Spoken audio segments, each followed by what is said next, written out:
14-28 август аралыгында Монголияда кыргыздардын, кыргыз тектүү этностордун, ошондой эле кыргыздар менен байланышкан тарыхый, маданий жана фольклордук мурастарын илимий жактан изилдөө иштери жүргүзүлөт. Бул тууралуу Маданият, маалымат жана жаштар саясаты министрлигинен билдиришти. Бүгүн министр Мирбек Мамбеталиев Баян-Улги жана Уус аймактарында илимий изилдөө иштерин жүргүзүү максатында келип жаткан жумушчу топ менен жолукту. Илимий изилдөө Кыргыз Республикасынын президентинин улуттук дем дүйнөлүк бийиктик уңгу жолу жөнүндө жарлыгынын алкагында жүргүзүлөт. Мамлекет тарабынан алгачкы жолу уюштурулуп жаткан бул экспедиция Кыргызстан менен Монголиянын ортосундагы этно-маданий жана тарыхый байланыштарды кайра жандандыруу, ошондой эле жоголуу коркунучунда турган руханий жана материалдык мурастарды сактап калуу максатында жүргүзүлөт. Бул Кыргызстандагы этнография, тарых, фольклористика, лингвистика жана тарыхый география тармактары үчүн жаңы булактарды ачууга багытталган. Белгилей кетсек, бул изилдөөнүн жыйынтыгы менен Маданият министрлиги тарабынан илимий басылма жарыкка чыгып, документалдуу фильм тартылат.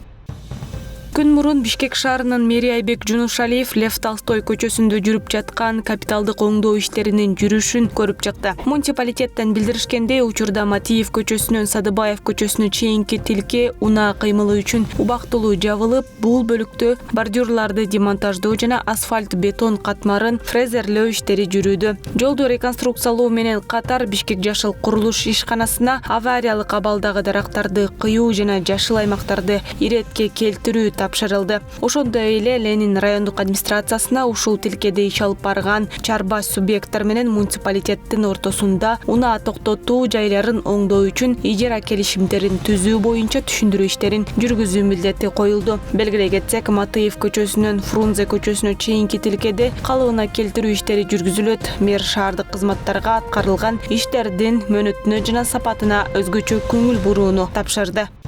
22 августта Өзгөн шаарында Ормонов Зулпукар атындагы жаңы спорттук комплекс пайдаланууга берилет. Бул тууралуу Кыргыз футбол биримдигинен билдиришти. Маалыматка ылайык, буга байланыштуу атайын уюштурулган майрамдык иш-чара саат 17:30 башталып, көрүүчүлөргө Кыргыз эстрадасынын жылдыздары катышкан концерт тартууланат. Кеченин негизги бөлүгү Кыргызстандын профессионалдык футбол лигасынын 18-турунун алкагында Өзгөн жана Ошму командаларынын беттеши болмокчу. Беттештин башталышы саат 20:30 белгиленген. Бул спорттук жайдын ачылышы аймактагы спорттук базаны өнүктүрүүдөгү жаңы этаптын башталышын билдирет.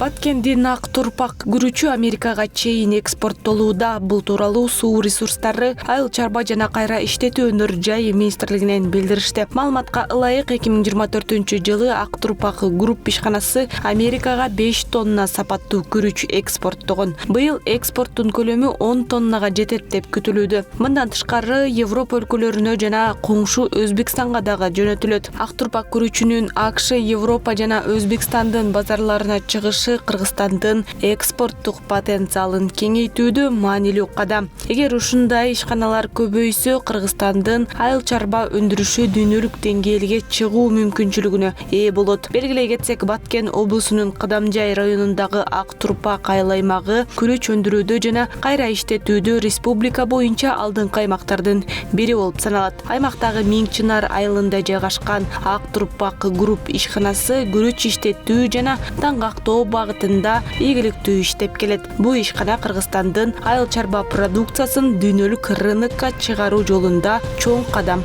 таштады.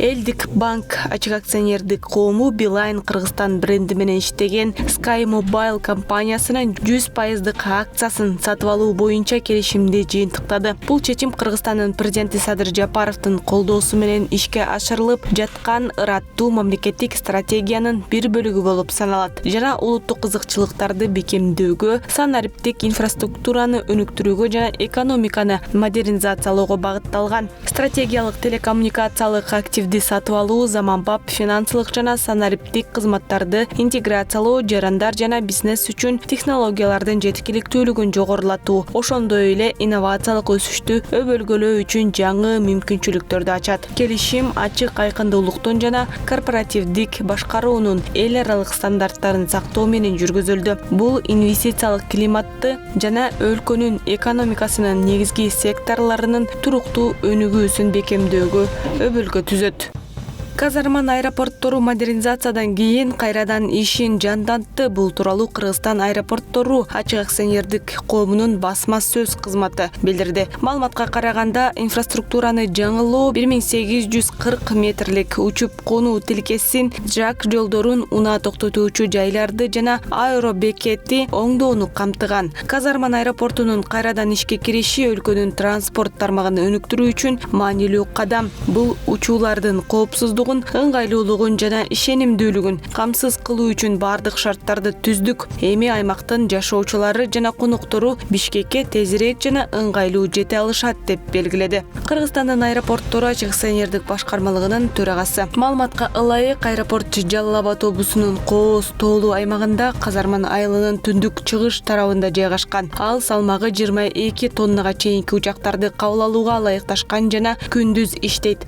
Аэропорттун тарыхы 1940 жылдары башталган. Ал эми азыркы имараты жана учуп конуу тилкеси 1985 жылы курулган. Бул жерден Бишкек, Ош, Жалал Абад шаарларына каттамдар аткарылып турган. 20 жылга созулган узак тыныгуудан соң аэропорт аймактын өнүгүүсү үчүн жаңы дем берет. Сентябрь айынын башында мамлекеттик Осман Airlines авай компаниясы Казарманды Бишкек менен байланыштырган өзгөлтүксүз каттамдарды ишке киргизүүнү пландап жатат деп айтылат билдирүүдө.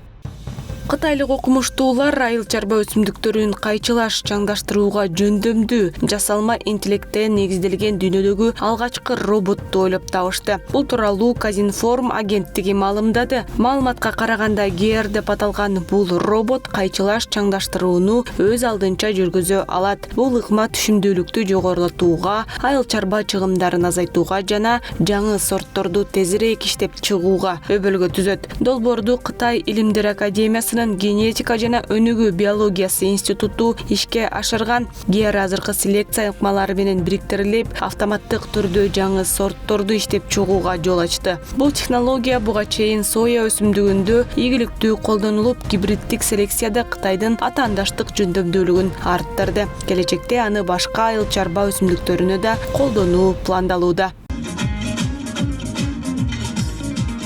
Кыргыз Республикасынын министрлер кабинетинин төрагасынын орун басары, УКМКнын төрагасы генерал-полковник Камчыбек Ташиев Ош шаарынын мэриясына жалпы 21 түрдөгү 120 дана атайын техникаларды тапшырды. Иш-чарага Ош шаарынын мэри Жеңишбек Токтурбаев, мекеме ишканаларынын жетекчилери жана кала тургундары катышты. Камчыбек Ташиев алгач Ош шаарында болгон жумушчу сапарында мамлекеттик органдарга кайрылды. Мына эртең менен Бишкекте болдум. Андан кийин Нарынга учуп кеттим эле, Нарындан келдим бул жерге. Так, азыр кайрадан учуп кетемин.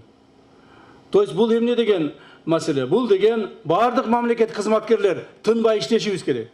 Мамлекет кызматка келдиңби? Иште. Мамлекет кызматка келдиңби? Ошол элдин жакшынакай ак батасын алыш керек. Ан мамлекет кызматка келип, мурдагыдай мамлекет кызматка азыр байыш үчүн, же болбосо өзүнүн бир кадыр баркын көтөрүш үчүн келбейт.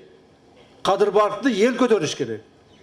Ошондуктан бул жерде биздин арабызда турган бардык мамлекет кызматкерлерге дагы бир жолу тапшырма иретинде айтып өтөмүн. Кылган жумушуңардын бардыгында элдин ыраазычылыгы болуш керек. Бул эң негизинен укук коргоо органдары, прокуратура органдары, сот органдары, коопсуздук органдары элдин түздөн түз тилегин аткармайынча, же элдин түздөн түз ошол суроо талаптарына жооп бермейинче ишиңерге мындай жакшы баа берилбейт. Министрлер кабинетинин төрагасынын орун басары Камчыбек Ташиев коррупцияга каршы күрөш тууралуу каттуу эскертүү берди. Ал белгилегендей, азыр мамлекеттик деңгээлдеги коррупция азайтылды. Эми мектеп, балабакча, оорукана сыяктуу жерлерде да тазалоо иштери жүрөт. Коррупцияны токтотобуз, кан соргучтар элди эзип бүттү деп кошумчалады өз сөзүндө. Мектептер, больницалар, садиктерге чейин карайбыз. Жакында эле Ошко келип мен бул жерде ГКМда чогулуш өткүзгөндө түштүк жанагы эсептөө палатасынын түштүк жетекчиси айтты эле, бизде эч кандай коррупция жок, коррупция болсо мен жооп берем, иштен кетүүгө даярмын деп. Мына кече Тогуз-Тородо ошонун бир кызматкерин $3000 пара алып аткан жерден кармадык. Жаңы техникалар шаар көчөлөрүн жууп тазалоо, шыпыроо, кышкысын жолдордогу карды күрөө, туз себүү сыяктуу иштерде колдонулат. Ошондой эле автовышкалар, крандар, оор жүк ташуучу унаалар, жолго асфальт төшөөчү техникалар да бар.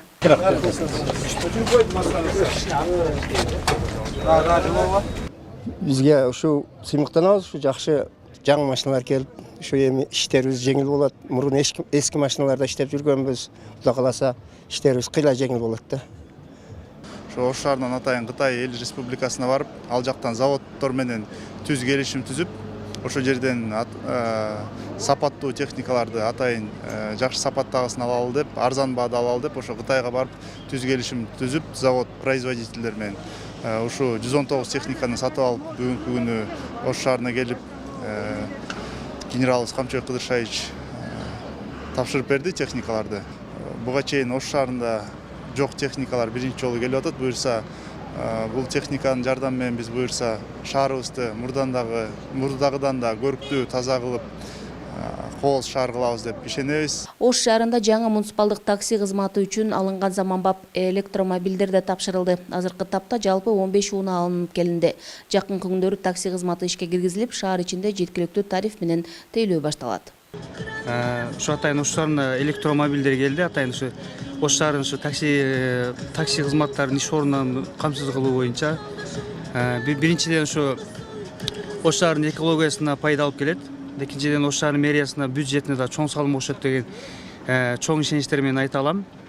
Электромобилдер шаар тургундарына экологиялык жактан таза, үнөмдүү жана коопсуз транспорт кызматын көрсөтүүгө багытталган. Бул техникалар Кыргыз Республикасынын президенти Садыр Жапаров мамлекеттик турукташтыруу фондунан бөлүп берген 500 миллион сом акча каражатына сатып алынды. Гүлжан Ажиматова, Алишер Мусажалил уулу, Ош шаары. Ордолуңуштой шаарыбыз кылымдан кылымга арыткан, орун бир алган тарыхтан эскерип өтсөң эчинде акыл манчык